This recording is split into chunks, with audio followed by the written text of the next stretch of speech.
Are you experiencing an autoimmune disease and you want to understand why is this happening to me? I mean, yes, there are genetics, but as we now know, genetics load the gun, but it's the environment that pulls the trigger. And so what is it that has pulled the trigger on my autoimmune condition showing up in my body? Hi, I'm Dr. Patricia Mills, medical doctor with a holistic approach to your health and hormones, and welcome to the Wild Wisdom Show.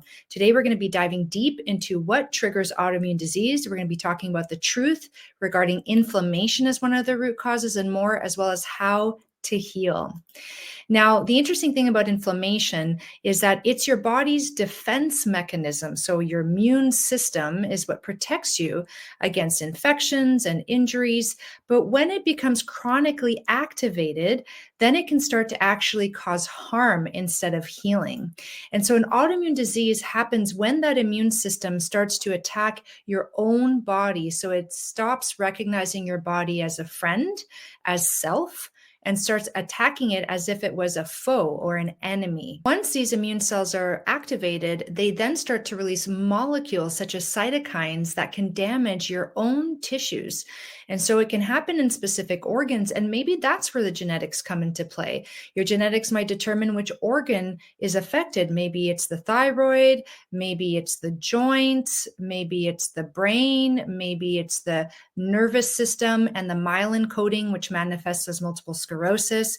So the genetics may determine what part of the body is affected, but it's the environmental triggers that often cause those immune systems to overact and cause these harming chemicals that can then float around in your tissues and affect any body part from your brain to your skin to your muscles and so on. The problem is that once inflammation starts and the immune system gets overactivated, it can feed itself, it can make itself more active. So it's almost like a vicious cycle inside of your body. So in order to cut out that vicious cycle, we need to address the triggers that cause the inflammation to occur in the first place so that we can then create a positive cycle of the immune system calming down. So what are some of these triggers? Well, one of them is stress. So stress is like fuel for the fire of inflammation. We know very well from research that stressful events, physical stressful events, emotional, mental stressful events can activate the immune system.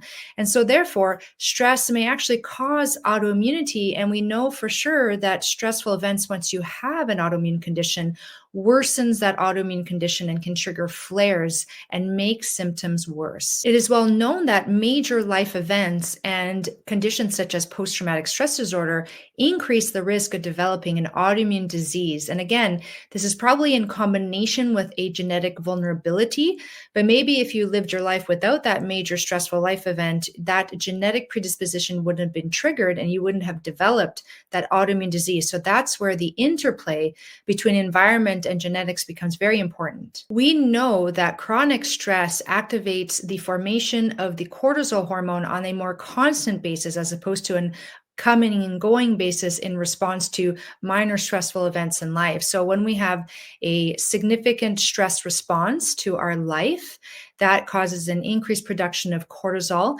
and cortisol can be inflammatory in high levels, and that keeps inflammation turned on. The good news is that learning how to calm your stress response can help cool that internal inflammation and be one of those things that cuts into the vicious cycle, creating a positive cycle. It's really amazing how our children in places like schools these days are being taught more and more how to calm their stress response with things like mindfulness and breath work and even tapping. But many of us from my generation and around it haven't been taught these strategies from a young age. So we don't have these tools in our toolbox necessarily. And it is important to choose some of those tools that help relax and calm down the nervous system so that the interplay between the nervous system and the immune system gets shut off and that stops being a trigger for the immune system activation. The next important environmental influence is food. And there is food that can fuel inflammation and food that can calm inflammation, anti-inflammatory foods and drinks. It is very well documented that processed carbohydrates like refined flour can cause cause spikes in blood sugar or blood glucose. And these spikes that occur on a regular basis can fan the flames of inflammation. They do trigger inflammation in the body over time. So making sure that you're really minimizing those processed carbohydrates like muffins, donuts, treats, cookies, too much bread and pasta relative to the amount of vegetables and protein that you're having. It's all about balance. So it's not that you can't have things made out of flour, which is a processed carbohydrate in and of itself, but rather that you need to limit the amount, balance them out with appropriate fiber from vegetables and protein and healthy fats. And that will create that internal balance that you need to keep the immune system not overactivated, but activated enough to protect you against invading organisms and infections and that kind of thing. So when you're looking at minimizing processed carbohydrates like flour products, you're looking to switching as often as possible to whole grains like quinoa, millet, oats, and these will help nourish your gut and balance your immunity. And there's so many whole grains. You can even look at sorghum and teff and buckwheat, barley. These can all be very wholesome ways to get carbohydrates in without causing that too high glucose spike that can happen when you have it in a processed flour form. As I mentioned before, balance is key. And so eating 6 to 9 servings of vegetables a day helps balance out the carbohydrates that you do get from your whole grains with the fiber that is higher in vegetables than it is in grains. And that fiber is very anti-inflammatory and acts as a buffer, especially if you eat those vegetables before you eat your whole grains. That fiber is broken down in your gut, causes a mucus production that then lines and coats the lining of your small intestine right after your stomach. And that slows down the absorption of glucose into the blood. So it minimizes the formation of glucose spikes to the whole grains that you are eating. Research also shows that when you aim for that target of 6 to 9 servings of vegetables a day, that is anti-inflammatory, not only from having more fiber, but also from the nutrients in vegetables that are called phytonutrients that are really good at fighting inflammation inside of the body. And you can only get them from the plant kingdom from things like vegetables and fruits and spices and herbs. So maximizing your vegetable intake as well as herbs, which actually have a lot of nutrients in them and a lot of anti-inflammatory potential, can really help to reduce your inflammation markers. In general, foods that are high in antioxidants protect your cells from the damage of inflammation, also known as free radical damage. Any fruit or vegetable that is highly pigmented has a lot of antioxidants in it. So thinking of things that are blue, purple, red, green, yellow, orange, basically eating the rainbow will ensure that you're getting a whole bunch of those antioxidants to put out the fires of inflammation and again, cut out that vicious cycle. Other foods that can soothe inflammation and have been shown to reduce inflammation when you consume it are things like extra virgin olive oil, unrefined avocado oil, and sesame oil. These are healthy sources of fats that provide you with the building blocks that you need to build things like your brain and your hormones and create the myelin covering of your nerves, which is what gets damaged in multiple sclerosis. So we want to make sure we have good building blocks for all of those body parts. And the nice thing is that these oils do not cause inflammation, as long as, of course, you don't overeat them. So 4 to 8 tablespoons of any combination of these liquid oils is very, very helpful to maintain an anti-inflammatory status in the body. Other kinds of fats, if we overeat them, can cause inflammation. And one of these kinds of fats are saturated fats, so fats that are solid at room temperature, like butter, coconut oil, animal fat, lard. Not saying that these are bad for you, but these are fats that should be eaten in smaller quantities than the liquid fats. So about 1 to 2 tablespoons a day maximum should be coming from these kinds of saturated fats, and maximizing those fats that are liquid at room temperature, such as the olive oil, avocado oil, and sesame seed oil. And it is very well known that ultra-processed foods in general usually contain too much salt. So when people worry about having too much salt in their diet, the concern shouldn't come from adding salt to your own food necessarily, but the hidden salt in very common foods such as gravy, smoothies, soups, crackers, bread rolls, even bouillons for broths like chicken and beef broth making cubes. They are so high in salt and you don't even realize you're getting so much. And that can be very damaging for the body. Ultra processed foods also tend to contain too much sugar and damaged fats that can disrupt immune balance. So making sure you cut down on ultra processed foods and focus on those whole foods, as mentioned before, the whole grains, the healthy fats, adequate amounts of protein, getting your vegetables, your herbs, your spices, and your colorful fruits can be very helpful for reducing inflammation. And adding to that would be getting enough omega-3 fatty acids, which you can get from fish such as salmon, sardines, and plant sources such as flax. And these actually have been shown to reduce inflammation very, very powerfully. You need to eat at least 2 servings of fish that are 4 ounces in size a week to target your minimum weekly allowance of omega-3 fatty acids. If you have inflammation, you need to have more, and you may need to supplement on top of that.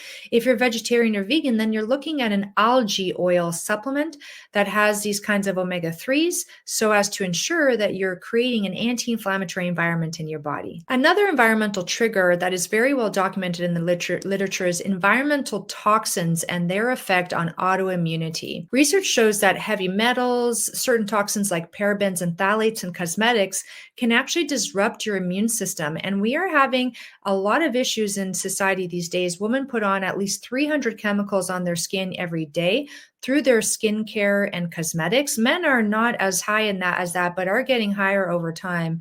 And we know that these not only disrupt your immune system, but also disrupt your hormone health. So looking at your exposure to heavy metals in things like your water or your food, and looking at your cosmetics, your body care lotions, even your shampoos, what you put on your skin for things like eyeliners and lipstick, nail polish, all of these little hits can add up over time, especially if we are overexposing ourselves to them, which tends to be more frequent these days. There's also this class of compounds called volatile organic compounds present in cleaners, so spot removers, things like Scotch guards, carpet cleaners, sofa cleaners.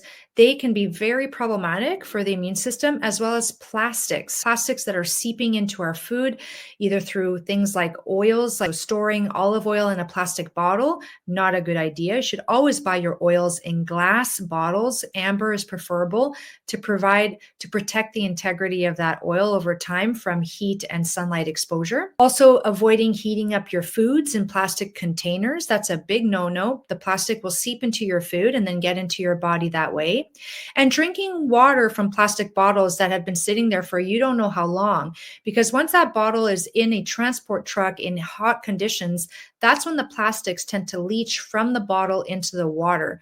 So making sure that you're drinking clean water without plastics in it, which is typically either from the tap or in a glass jar, keeping your own water in a glass or stainless steel bottle can be very important to minimize that oxidative stress, which is damage that causes inflammation in the body. Pesticides and pollution, particularly air pollution, can raise the risk of autoimmune conditions due to damage caused by cells, due to the damage caused to the cells inside of our body. And when our body is being damaged from external inputs such as air pollution and pesticides, that causes the immune system to be activated to heal that damage. But when that damage is happening frequently day in and day out, that can cause our immune system to overactivate and start to attack itself. And again, whether or not that will happen can depend to some extent on our genetics. But if we can minimize our exposure to these risk factors that we've been covering so far, then we can decrease our risk of that autoimmune condition actually occurring. So you want to choose cleaner personal care products, really doing a deep dive into what it is that you're breathing in and putting on your skin, and reduce your plastic exposure as much as possible. So here are some practical steps to protect your health. You want to eat a Mediterranean style diet, lots of vegetables, fish, olive oil, and whole grains. Feed your gut with fiber-rich, unprocessed foods for immune balance. Manage stress with exercise, mindfulness, and quality sleep. And then choose some tools from the many toolbox available out there, like walking in nature, breath work, Tai Chi, calm restorative yoga, anything that helps to calm and regulate your nervous system. Get your vitamin D levels checked by your doctor if you've never done that before. If you have to pay for out of pocket, it might be worth doing so because low vitamin D levels can also increase your risk of autoimmunity, and it's worth checking at least once to make sure that whatever strategy you have is working for you. Reduce toxin exposure at home and in personal care products, and know that these small daily choices can calm inflammation and protect your immune health over time.